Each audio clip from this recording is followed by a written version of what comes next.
Thank you, Honourable Speaker, and I thank Honourable Lalabalavu for his question.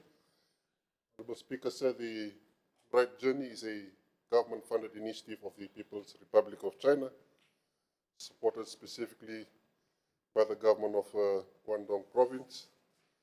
Its purpose is twofold: provide free, quality cataract surgeries to restore visions and improve quality of life, and to strengthen local capacity by working alongside and training our eye care specialists and nurses.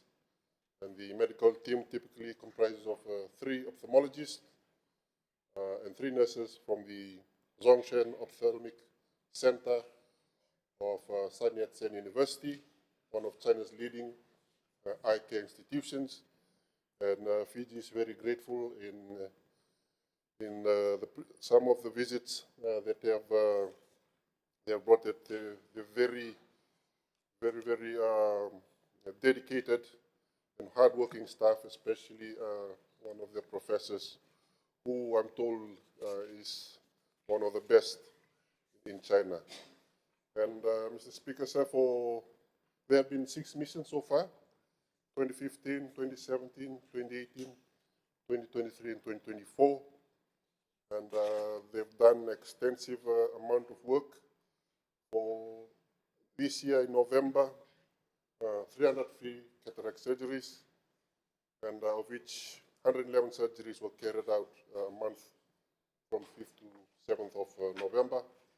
And I was very fortunate to also witness one of the removal of cataract for a Mrs. Varmue Marans, who was partially blind, and upon completion of the surgery, which was merely 10 minutes surgery, she was able to regain her sight again. And this initiative as well, I want to ask